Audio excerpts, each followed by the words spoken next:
Okay, good evening. Good evening to you. Okay, we saw what happened in the last sitting in court.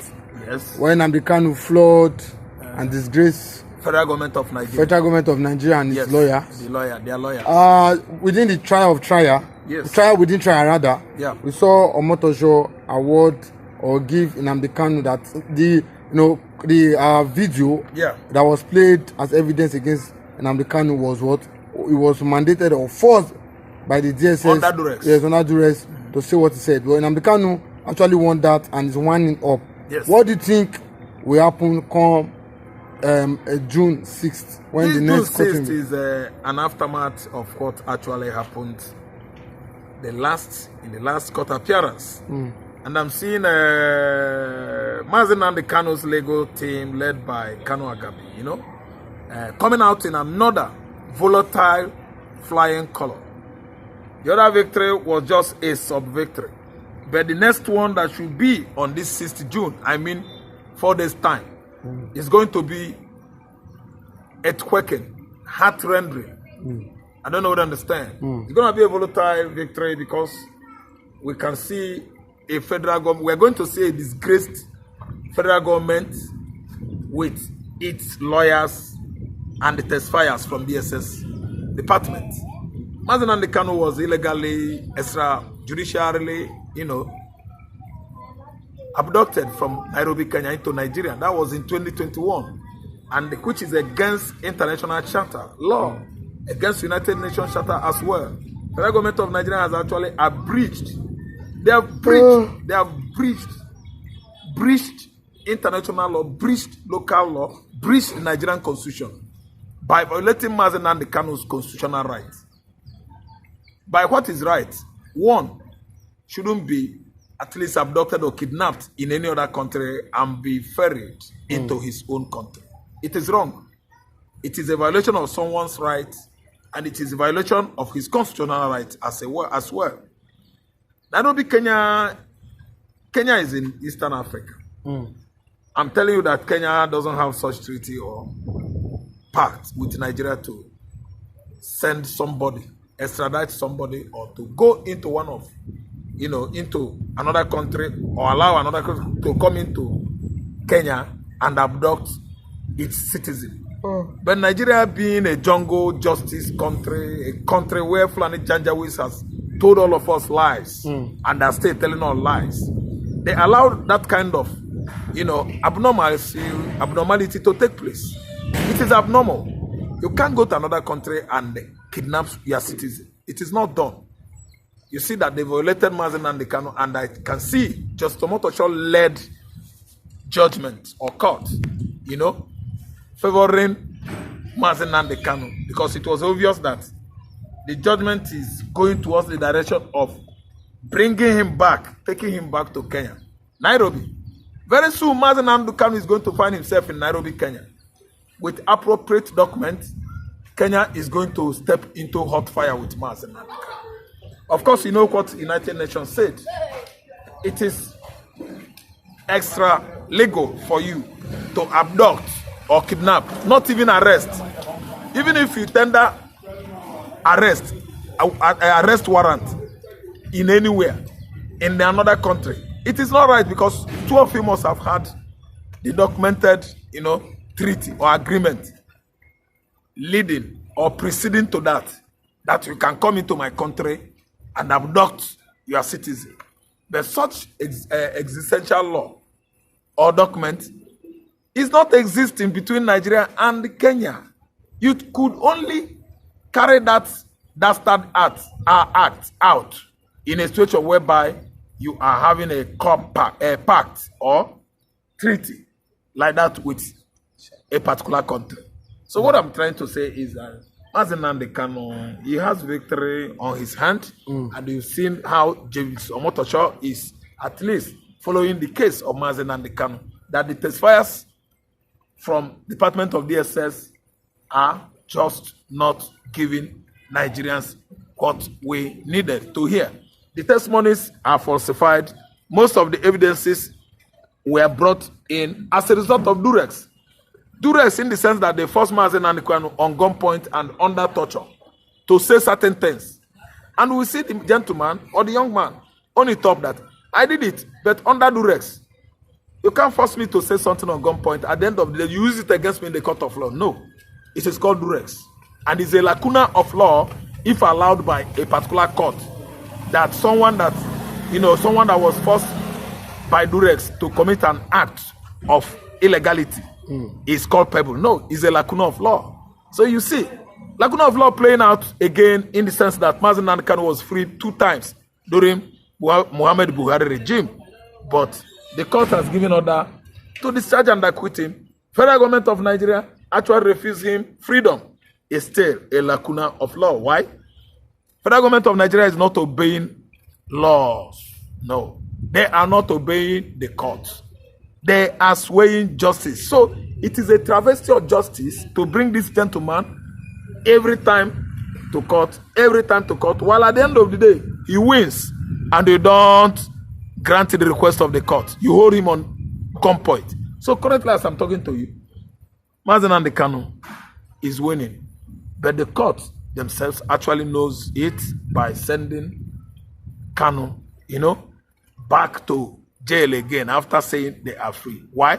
The court, the judiciary, they are rubber stamp to the office of the presidency.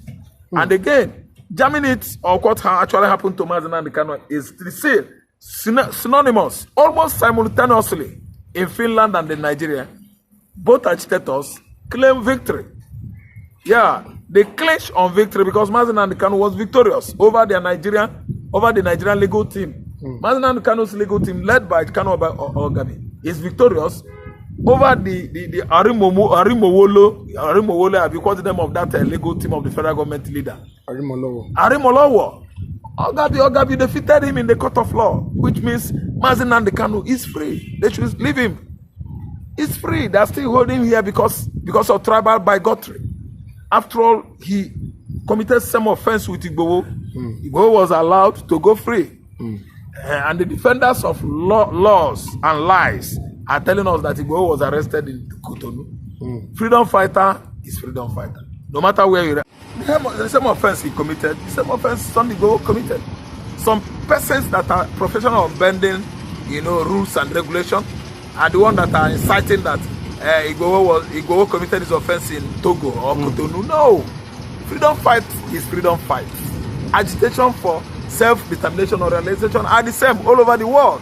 And Mazi Nnamdi Kanu embarked on this before even Sunday Igboho. They arrested Sunday Igboho. They left Sunday Igboho because he is Yoruba. And the Fulani is against us, is against Biafra. Yoruba nation is against Biafra, is against Mazi Nnamdi Kanu. That's why Mazi Nnamdi Kanu is still there. So what we're asking for is justice. We don't want travesty of justice. Mazi Nnamdi Kanu should be released. I'm telling you, willy-nilly. That is what the court has said. They should take him back to Kenya, where they kidnapped him. And actually, you've seen what happened or transpired between Finland and Simon Ekpa. It's still synonymous to Mazi Nnamdi Kanu case. Almost simultaneously, Simon Ekpa won his own case, and Mazi Nnamdi Kanu outsmarted Nigeria in his own case. It is a simultaneous thing and a coincidental, finality. And you see the court is in favor of Nnamdi, the court is in favor of Simon Ekpa. We are going to see in this month of June how the unexpected, is going to choke the world. Because come what may, Nigeria must, I mean MUST, go to Finland to defend their accusation or charges against Simon Njoko in the faraway Finland. They must be there. You cannot accuse me in Jerusalem and stay in Nigeria, accuse me. I appear in court, you are in Nigeria here accusing me. No, you must go there. I don't know why Nigeria is running away from Finland. CDS should go there. Peter Mba should go there. Bianco, no, I'm going to go there too. If she's not afraid, he should go there. Because ICC is very interested in this case. And if actually they find out that Simon Njoko is innocent, ICC is going to take action against the testifiers and false witness that came forward in Lahti, Finland. So I think by this time, federal government of Nigeria, the present administration, should begin to take things, lots and lots of things into consideration, either losing relevance or actually resignation, because what Nigerians are going through, justice has been thwarted, swayed as a result of tight-handedness of the executive. The executive is in control of the legislation. The executive is in control of the judiciary. What we are asking for is the government of the day should resign, because they are clueless and incompetent. They are not giving us healthy, rich governance. Administration will ask of them. Administratively, they are nowhere to be found. So that's why we are at least imploring federal government of Nigeria to obey the rule of Supreme Court judgment before Binta Nyako. Binta Nyako rescued herself and ran away. And today we see James Omotosho, a Yoruba man. He is doing well because I think he knows law. And he knows the aftermath result if he actually deviates from delivering healthy judgment. It actually portends federal government of Nigeria is going to ferry Mazi Nnamdi Kanu back to Nairobi, Kenya, where they abducted him. That is what the law says. And they are going to pay him all the financial incentives as court has ruled. Okay, but from what we can see, we know that Omotosho is trying to fast track, his judgment as regards this case.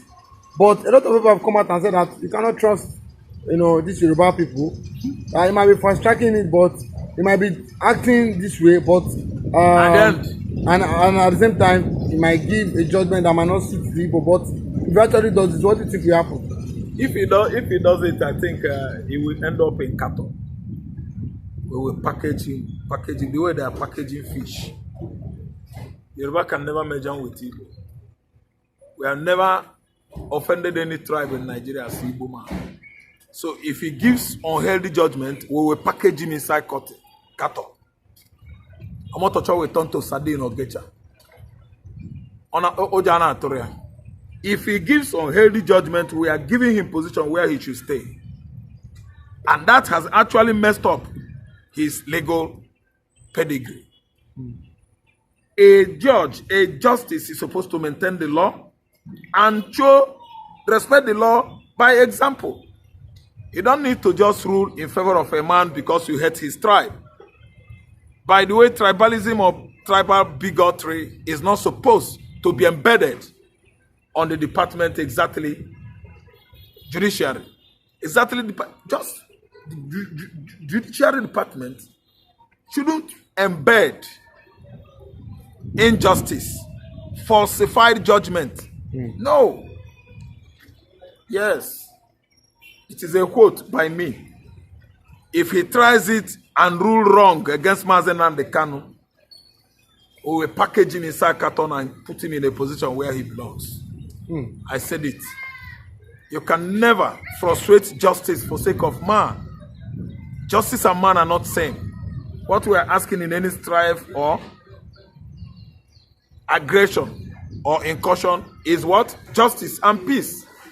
By the time you that represents justice, the law or constitution, make mistake by reviewing the constitution wrongly, okay, you have committed travesty of justice. And by doing so, you will be packaged well like sardine inside a cattle. We will pack him somewhere. Mazi Nnamdi Kanu is innocent. He's supposed to be free since. What is holding Mazi Nnamdi Kanu is tribalism. If not because of tribal bigotry, Kanu is not supposed to be there now. Okay, but what's your take on the Finnish government finally? They have done the needful because of a contract given to them by Nigeria. Nigeria just picked small fish and put in their mouth. They started chewing it. That's why they are holding on Mazi Nnamdi Kanu. Finnish government actually know that Simon Ekpa, their own, is right. He has not committed any crime. This is a man that is defending his tribe. Look at the incessant Fulani attacks in the southwest, in the southeast, mid-belt, spying and the unaliving Christians across Nigeria. What do you expect Mazi Simon Ekpa to do? And you understand that the very particular designation in the government of Finland where Simon Ekpa worked is Finnish army. Simon Ekpa knows security too well. You don't expect a veteran, warlord, to see people desecrating their lands and he will stay quiet. No, now, he should go there and act. Someone like Anjoku is doing the right thing. He has never in any way that is towards justice. He did not. He defends Igbo land and is defending well. I don't know what to understand. So the Finnish government, the Finnish people, they should do the needful. Though I know many Finnish are protesting against their government, that they have actually taken bribe from Nigeria. They accepted bribe. I'm telling you the truth. That contract they give to that country, that company in Finland, connotes more or less reasons why Finland actually has been holding Simon Ekpa till now. Simon is somebody I know that he has not committed crime, hereby, letting us understand that his case shouldn't have been protracted up to this level. Oh, Mazi Ekpa is innocent of as charged. I don't know what to understand. So it is something that at least surprises everybody. Every canal in Nigeria that Simon Ekpa Njoku is still incarcerated in Finland, and his main man, his first man, Nandi, Mazi Nandi Kanu, is being incarcerated in Nigeria. Don't you see that both reasons why two of them should be, incarcerated respectively are interwoven? You have interwoven reason, meaning something was going on the ground. Finland has collected bribe, and Nigeria is what? Deviating from obeying the court. Court contempt, it's it. They started collecting it, committing it, since when Mazi Nandi Kanu was vindicated by the Supreme Court. S-Court vindicated Mazi Nandi Kanu. And as I'm talking to you now, Omotocho is striking this case out, vindicating Mazi Nandi Kanu with such financial incentives. The testifiers and the witness bearers are doing nothing but committing an act of treachery, lying against someone. Yes, treachery is malice.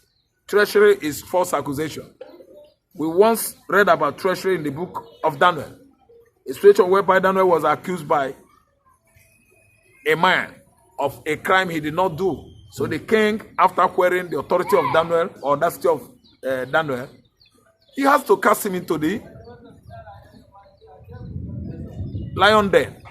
At the end of the day, the lion did not actually consume Daniel, which was why the king, being a man with divine right and foresight, understood that the accusation was null and void.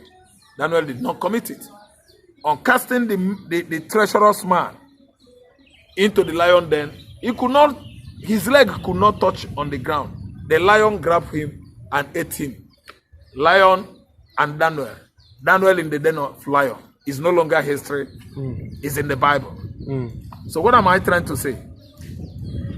DSS representing Nigeria is committing an act of treachery. False accusation, which is supposed to attract death sentence. Delaying Mazi Nandi Kanu case for 10 years is another infringement on his rights. That case shouldn't be dragging for 10 years. A man that is fighting for his freedom has not committed any act of rebellion, nor act of treasonable felony. It is every individual's right to agitate, yes, for self-determination. It is never contrary to Nigerian constitution or to international law. That's why the quest for ICC to question Nigeria incarcerating Mazi Nandi Kanu for 10 years has actually sprung up. It is unlawful to hold a man that agitates for freedom that long. Okay. But from I think the next trial will be taking place June 11. Actually. Yeah, June 11. But with this now, do you think and at the same time, although there was a viral video of Simon Ekpa, there in court, there in the Finnish court, but a lot of people were saying he was not looking healthy, he was looking shocked. That is he, kind of scared of the 6-year jail term that was being purported by the prosecution team? Do you think that that's what has made his, like, I was looking tense in court? But do you think that Ekpa knows that he's guilty? Thank you so much. Thank you so much. Looking tensed up, looking disturbed, looking traumatized, looking psychologically, disturbed does not matter. It doesn't answer any question here. What matters was that at the end of the court session, what happened? Mazi Simon Ekpa's account was unfrozen, meaning they allow his account for him, they leave him and his account. 2, his confiscated properties in Finland released to him. That's meaning he is victorious. Number 1 goal, 1-0. 1-0. Simon Ekpa 1, Nigeria 0. So what are we saying? It's not tensed up anything. The second appearance in court will shock the world. Mazi Simon Ekpa Njoko is having the best lawyers not in Europe, all around the world. Biafra lawyers are there. The white men are there because actually they have seen that Nigeria has, given Finland the bribe, so that Finland will misbehave to one of their citizens. Finland is not Nigeria, and I'm telling you that Finland is in trouble as I'm talking to you now. Trump is not happy with what Finnish country is doing. Israel and Canada, they are not happy with what Finnish government is doing. Most of the EU member nations are frowning at what Finland is doing to a Biafran man.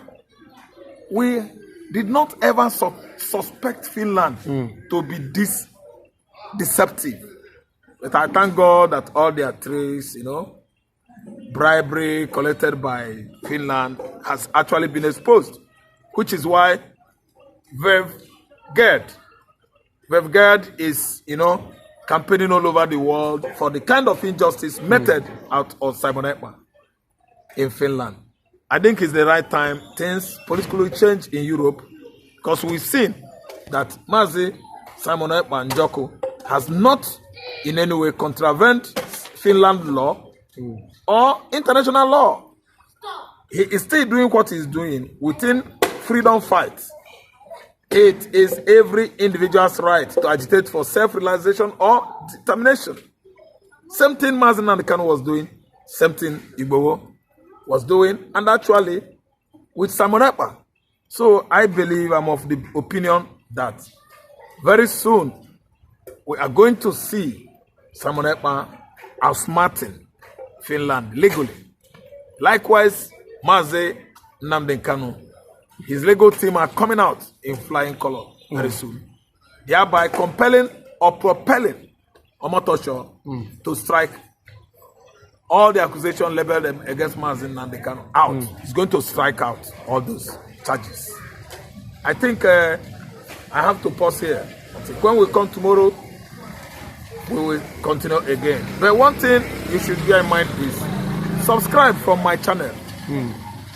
Subscribe from my channel, Nation News. It's owned, controlled by me. Subscribe, like, come down to the comment section and let's talk. You can write there, drop note for me, then I will talk with you. I can write. So come down to comment section. My name remains Ralph Tresvant. I'm from Anambra State. Thank you so much. Thank you.